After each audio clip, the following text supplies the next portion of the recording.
guys, how's it going? It's Rogaway here, and it's time for another tutorial.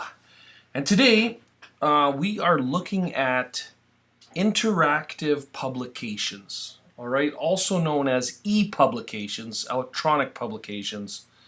And the whole focus of this week really is to show you how you can take your designs further. All right, we were talking about user interface versus user experience. And, you know, when we are designing things and using these programs like InDesign and Illustrator and Photoshop, they're great programs and you can make amazing things, right? But, you know, we now have technology available to us that allows us to take it one step further and create documents that are interactive, that include different types of media, including video, and all sorts of other interactive elements in those same publications. And it's relatively easy to do, so that's what we're going to look at today. I'm going to show you guys how to create a ePub in InDesign with interactivity. All right, so let's do it. I've got a folder here that has all the files that I'm going to need in order to do this.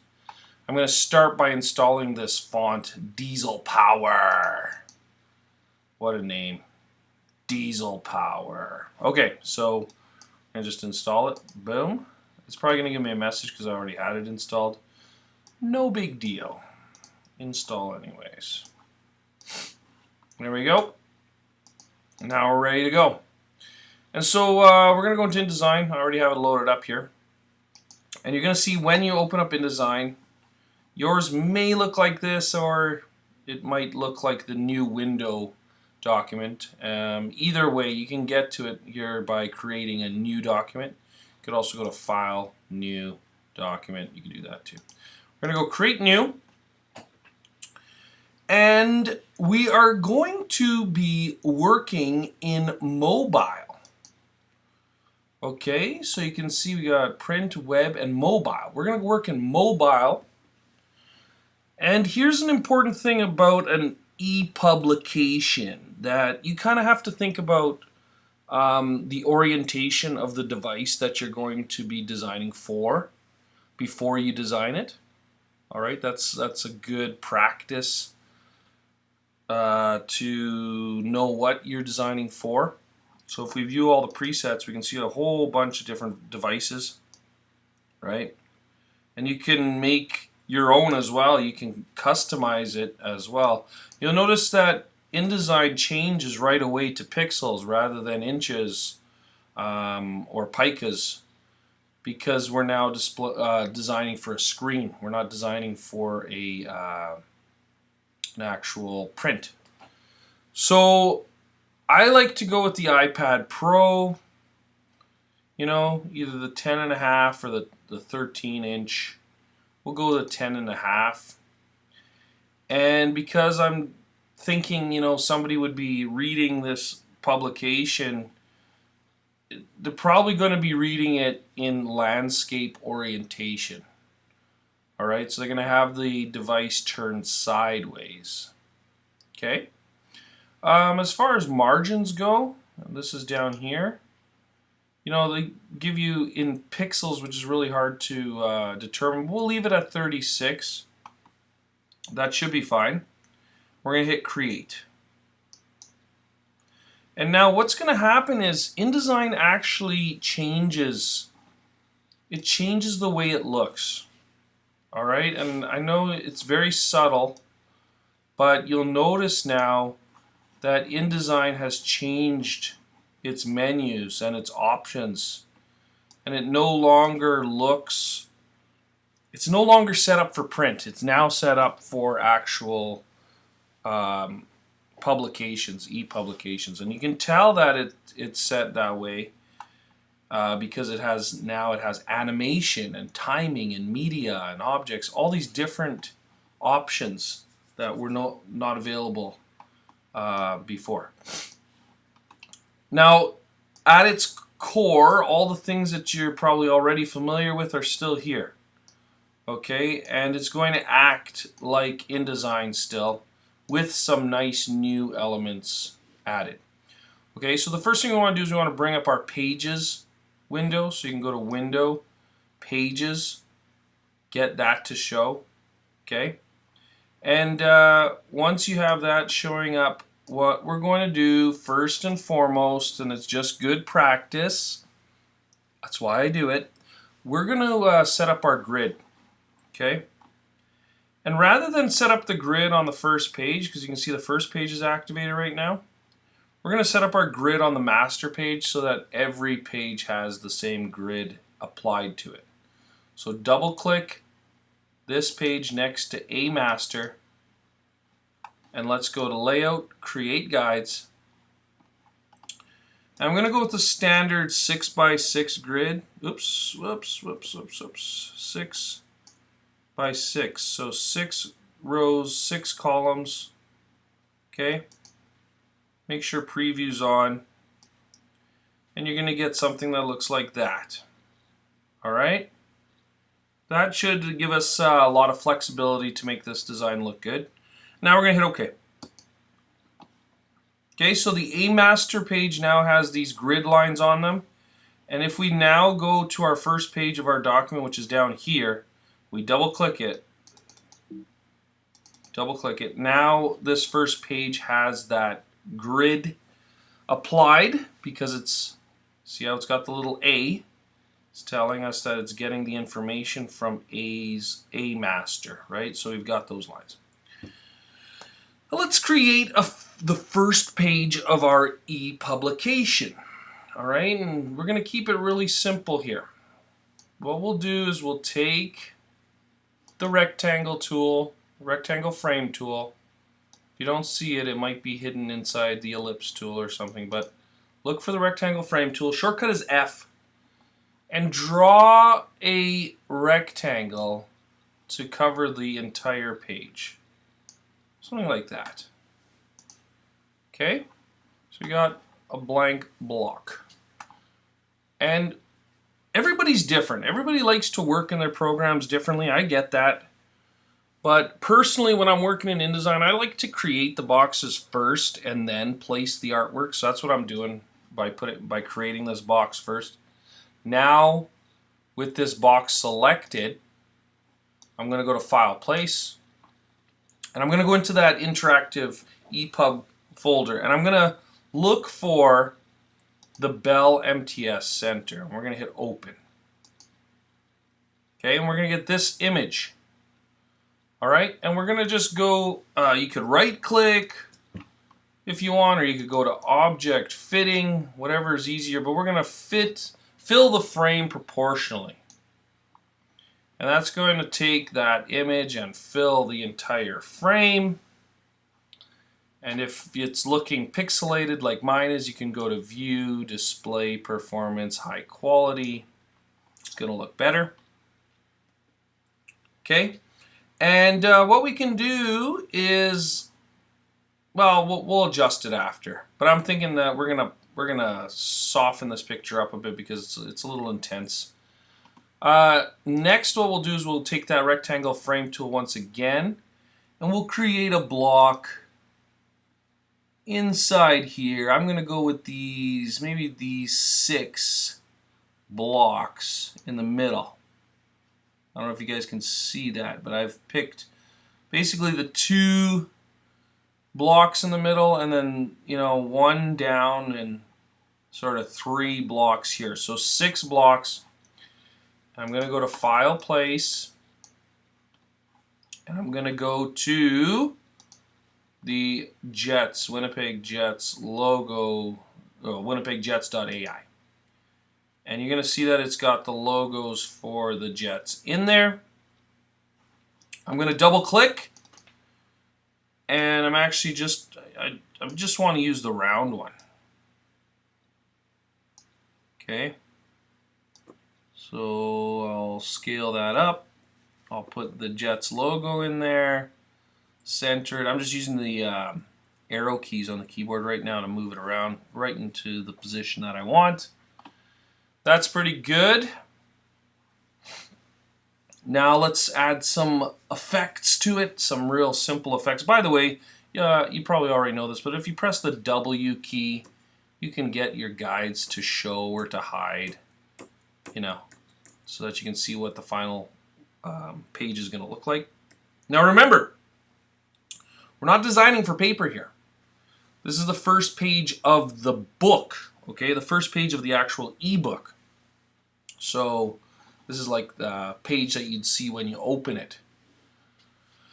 And so we got the logo in there, we've got this. Now, I also want to put in here some text. So I'm going to take my type tool and I'm going to draw a block from this block all the way over to the end of this block. So 4 blocks wide. And we're gonna, that was with the text tool. I know you're not gonna see this, it's really small. Maybe right away I'm gonna make the text bigger. So you know what, let's go to like 72, let's go pretty big. I'm just gonna type Winnipeg Jets. Looks horrible. Don't worry, we're gonna make it look better in a sec. So just get the text in there and then I'm gonna select, press Command A also, either way. But you want to have that text selected. You're going to go to Window. We're going to go to Color. You can go to Swatches or you could go to Color, either or. Swatches works, so I'm going to get the white paper. Okay. I'm also going to center this text. Okay. So we're going to go here to Align Center. You can also find that if you don't have this along the top, you can go to Window, Type and Tables, Paragraph, and you can find it right there. Okay, Align Center. I want something bolder though. I don't like how thin this font is, so I'm going to go up here and I'm going to change it to something bolder, and it really doesn't matter. I want this text to be bigger, so I'm going to go here to the type, size, and I'm pressing the up arrow to make the font bigger. Again, remember it's going to be on a screen, so we want it fairly large so that it's easy to read. Okay, something like that. And one last thing. We want this text, we don't want it aligned to the top of this box. I mean, it doesn't really matter in this case. If I press W, it looks decent. But I want this text to actually be aligned to the center of this box, not to the top. I'll show you what I mean. So with that box selected, with the selection tool, if I select it, I go to Object, and I go to Text Frame Options. I'm going to change the alignment, the vertical alignment, to center. And you'll see what happens. Watch this text. Boom.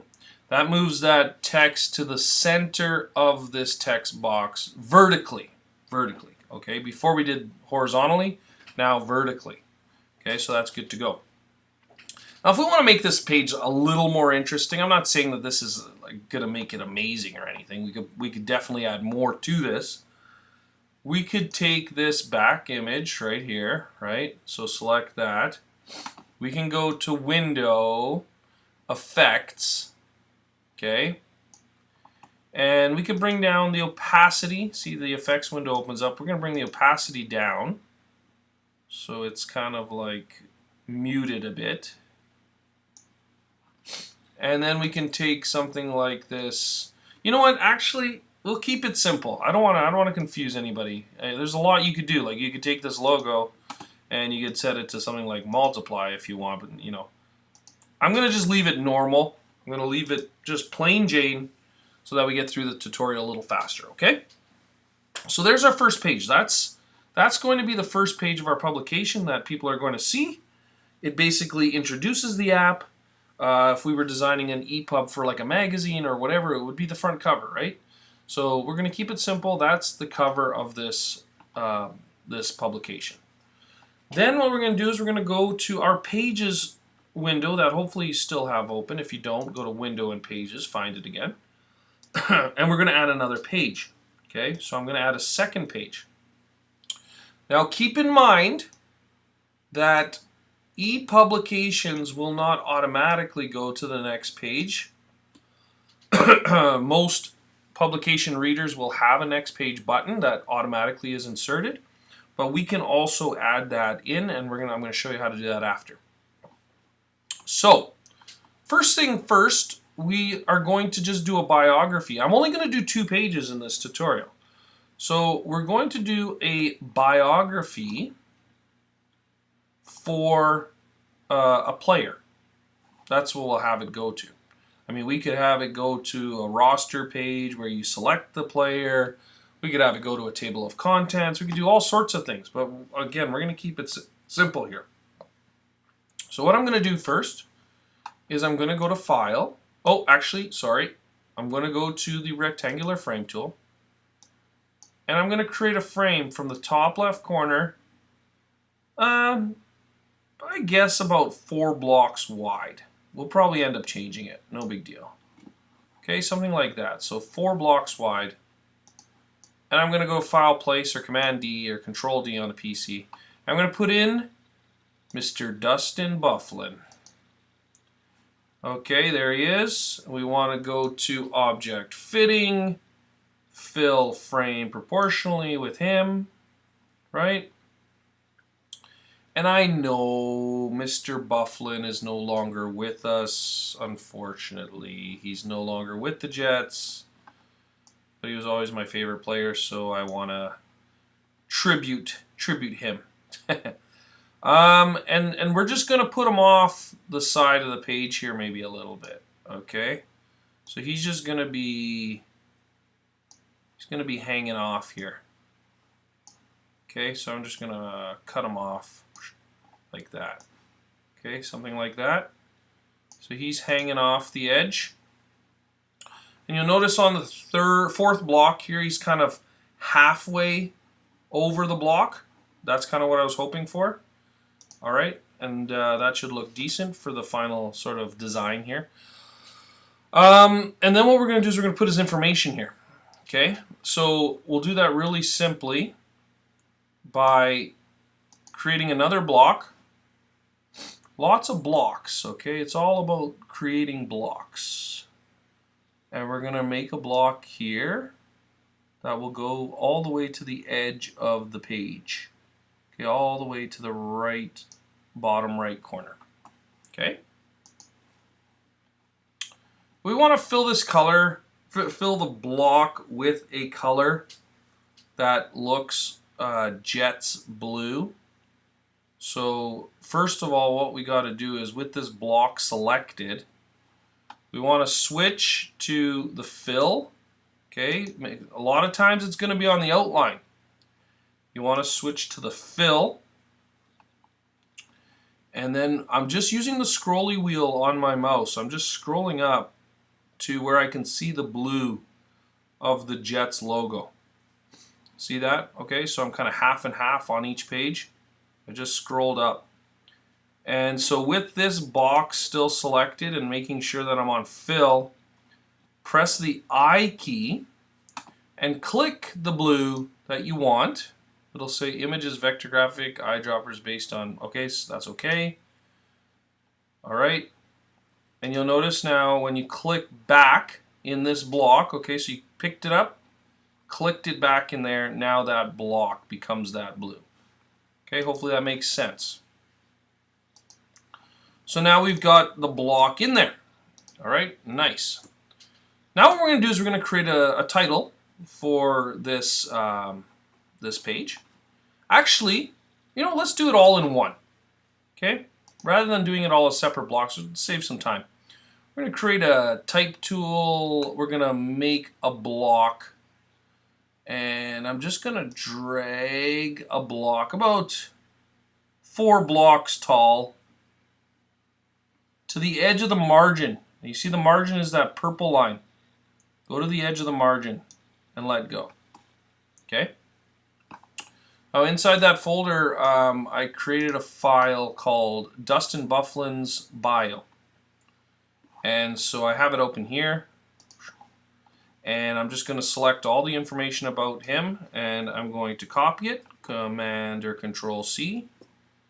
And I'm going to go back over into here, selecting that text box that I just created, and I'm going to press Command V to paste it in. Now obviously it's going to be really small. We can't really see it. So the first thing I'm going to do is I'm going to bump up the size so I can actually see what that text is. I don't want to go too huge because then it'll start cutting off, it'll start going out. So that's probably too big. I'll go 39 points. You'll notice, oh, and the font is ugly and it's black, so it's impossible to read. So let's select that again. Press Command A if you want to select all the text. In your swatches, look for paper, which is basically just white, or you can double click your fill and pick whatever color you want. White's always going to be in the top right corner. And you got a choice here. You could do it the right way. You notice how it goes right to the edge of this box? You could do it the right way by going to Window, Paragraph, and creating some, it's called an indent, okay, left indent, right here, and setting it there. That's the right way to do it. Okay, but you can also just scale the box a bit to create that space too. We want roughly the same width or same size on the left and right side. Just something like that. Okay. I also like to turn off hyphenate. I find hyphens, I don't know, it looks stupid. We don't need it hyphenated. It looks better in sort of like an interactive book where you don't have hyphens. Just personal opinion. So you can turn off hyphenate. Okay, and now we've got the information in here. Now we want to dress it up so that the text looks a little better. Okay, so we can leave this information in Minion. We could just leave that. Maybe let's go with Dustin Bufflin. I just realized something. Yeah, I just realized I made a mistake. We're going to get rid of these two lines. We're going to get rid of Dustin Bufflin and biography. We're going to bring this up to the top. And then I switch to my selection tool. And I'm going to bring the text down manually. There's a reason for this. I just realized, and it won't work any other way. So I got rid of those two lines and moved the text up. Now I'm just adjusting the height of the box. Hopefully that makes sense. And what I'm going to do is I'm actually going to take my text tool and I'm going to make a text block up here because there's no other way I could do this. You'll see what I mean. We're going to put his name up in that top box. We're just going to scrap the word biography. We don't need it. So we're going to take his name. We're going to paste it in that box that we just made. Press Command A and scale it up. So this is his title, right? We want to center it. And we're going to use that font that we installed called Diesel Power. Diesel Power. So there it is. It's actually kind of an ugly font. But that's the font we're going to use. Now the reason we couldn't have it together was because I want to show you guys that you can animate certain parts of the page, and there's no way we could have animated them if they were in the same text box. Okay, so sorry I went a little faster, but I adjusted the size, I made it bigger, I changed the color of the font to white, and just sort of placed it at the top of the page. Something like that. Okay? Now, you'll notice Dustin's glove is being cut off here, so let's select him. Select the block that holds him, go to Object Arrange, bring to the front. And that just makes it a little more interesting to have him overlapping into this information, something like that. Okay? So there we go. We got the first page. We got a bio page. Now we're going to trek into, areas that you may not be familiar with. Okay, we've got 2 pages here. And I'm going to ask you to do something now that you probably have never heard anybody ask you to do in InDesign. We are going to go to our rectangle frame tool, and we are going to create a block down here in these 4 blocks, like that. And what we're going to do is we are going to place a video. And again, you may be thinking, hang on a sec, this is InDesign. But don't forget, we're not bound by what we can do on paper now. We have complete control, and we know it's going to be interactive, right? So in this block, we're going to go to File, Place, and we're going to look for the video called Biggest Hits. Now it could be a YouTube video, you could put in a link to a video, whatever, but for this one we're going to put Biggest Hits MP4, we're going to hit Open. You'll notice it comes in kind of grayed out, okay, but we're going to fix that in a second too. But we can control it the same way we can control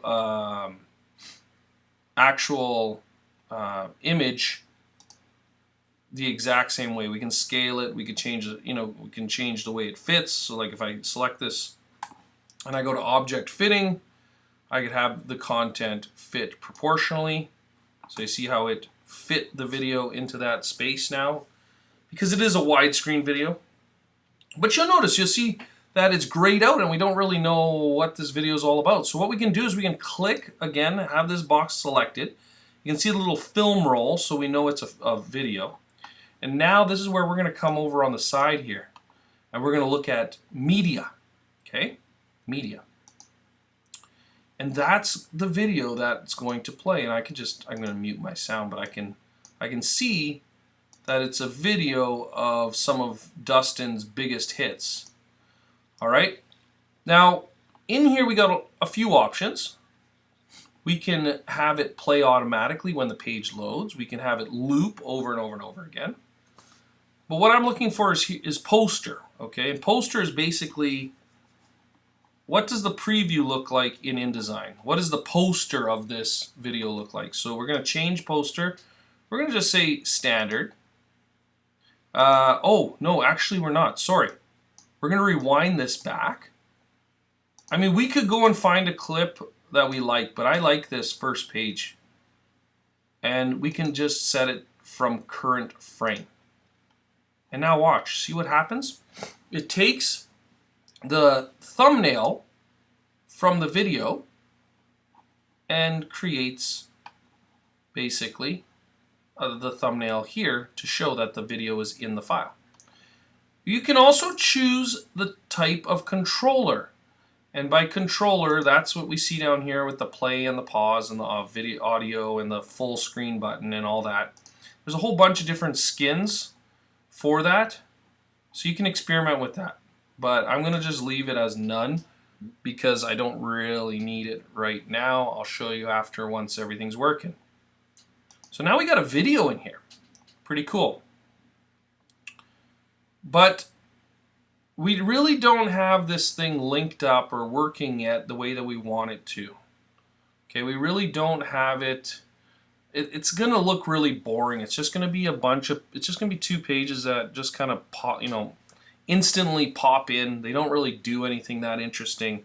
So now we're going to look at animations and how we can make the pages flow and move and come together to create this page. All right, and this is where it gets really fun, in my opinion. Okay, so we're going to go back to the first page. First thing we want to do is we want to link this page to the second page so that when somebody presses on this page, somebody clicks on it, it's going to take them to page 2. So I'm going to select this picture of the MTS building, and I'm going to actually have it do something when somebody clicks it. So in order to do that, with that selected, you go to Buttons and Forms, and you create, for this image, you create a button. You notice you can do all sorts of other things, okay, but it's going to be a button. And now you can give it a name if you really wanted to, but it's going to ask you, what does somebody have to do to activate this button? So right now, they either have to click and release, or they have to tap it with their finger if they're on like an iPad or something. You can also have it when somebody clicks, when somebody rolls over, when somebody rolls off, you know, all sorts of cool other things. But now you got to give it an action. You got to tell it what is going to happen when somebody clicks it. All right, so you give it an action.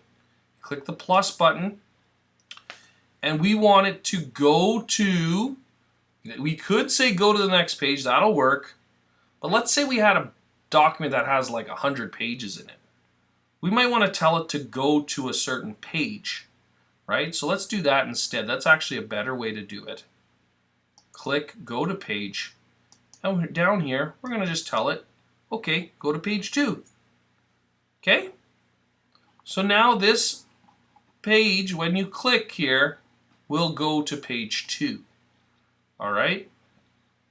And now, if we ever want to test out our ePub and see how it's coming along, we can click down at the bottom of these windows, okay? At the bottom of most of these windows, like animation or whatever, there's a little preview button. It's right here. This lets us see how the ePub's coming along. So if I click that right now, the only thing we've added is the ability to click this picture to go to the next page. So let's see if that works at least. Okay, so it's going to load a little preview window. First page will come up. It's just going to have to create it. Doesn't take. So there's the first page. Okay, now if it responds correctly to what I put in here, if I click anywhere on this picture, it's going to respond, or should respond. Maybe not. Maybe not in the preview. Okay? So, you know what?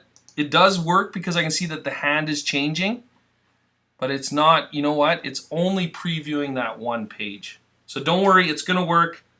Just bear with me. Next, let's say we want this, we don't want it to be such a boring page. Maybe we want the logo and the text to fade in to make it more interesting, right? So what we can do is we can select both of these. So I click the logo and I hold shift to also select the text. I go to animation, and inside animation, you can tell it under presets what you want it to do. So I'm going to have it fade in. It'll look cool. So all sorts of fun ones that you guys can play with here, but we're going to choose fade in. And now these two are fading in. So let's preview that. And now we should see that those two come fading in. Hey, look at that. See that? Pretty cool. It's better than just kind of a static, boring page. Now let's work on page 2. So I'm going to go fairly quick here because now I've kind of covered the basics, right? So let's select Dustin, his picture on the left. I'm going to go to animation. I'm going to have the preset of fly in from the left. So he's going to come flying over. You get this little green bar that shows up. You see that? This green bar allows you to control how far he kind of flies in. So if you want him to come from a far way away, you can pull this over all the way over here. He's going to come flying in from a far away. All right, so I'm just going to leave it default, but you can see it when you click it. It's this green line. This is why I wanted the text separate for the title. So I'm going to have this title, I'm going to have it fly in from the right. I'm going to have the info for his biography fade in. And I think I'll leave the rest of it. I don't want it to go. I don't want to go too crazy here. Okay. But let's preview that page now. Let's check that out. So preview that spread. Let's see how that comes loading in. And by the way, guys, there is so many options here for customizing this. You can do so much with this. Yup, there he comes, and beautiful. All right, so the page comes together in a much more interesting way. All right, it comes together in an interactive sort of, animated way, which is way more interesting than just having, just a static page. Hey, we can even fade in the video, I think. Let's do that. Okay, so we've got fade-ins and fly-ins and all sorts of stuff happening really easily, and we can always click and change it. Super simple. Okay, perhaps we also want a button that would take us back to the first page so that we could go back if we had to. So I don't know where we're going to put it, but let's say, let me just move Buffy over a little bit here. I'll put it up in the top left corner. It's up to you guys where you put it, but I just want to show you how that would work. I think you can already kind of figure it out. But I'm going to make a block here in the top left corner. So I'm making my rectangle tool. I'm just making a small block up here. Obviously, if I was doing this for an actual customer, I would make it look a lot better. But with that block, I go File, Place, and I'm going to look for the home.eps graphic. There it is, and I'm going to just fit it proportionally. We'll fill the frame proportionally. So there's that home button. I know it looks stupid. I know it looks ugly. It doesn't really match the design, but it's just to show you how it would work. So with that graphic selected, I'm going to make it a button. So I'm going to go to Buttons and Forms, and I'm going to create a button. On release or tap, the action will be to go to the first page. Okay, so it's going to, no matter what, when you hit this, it's always going to go to the first page, which is our title page. Okay? So as you can see, I mean, there's a lot of things I didn't go through here. There's a bunch of things that maybe, like, for example, let me just show you one that you might find useful.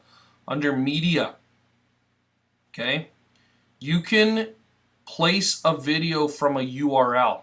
So if you don't have an actual copy of the video, you can put a URL in there and it'll place it, like for a YouTube video or whatever, There's a lot of other things you could do with that. But now, if I've previewed my pages and I'm pretty confident that everything's going to work the way that I want it to go here, the next step is to go to File, Export, and we're going to choose under, I got one already created here for the test file.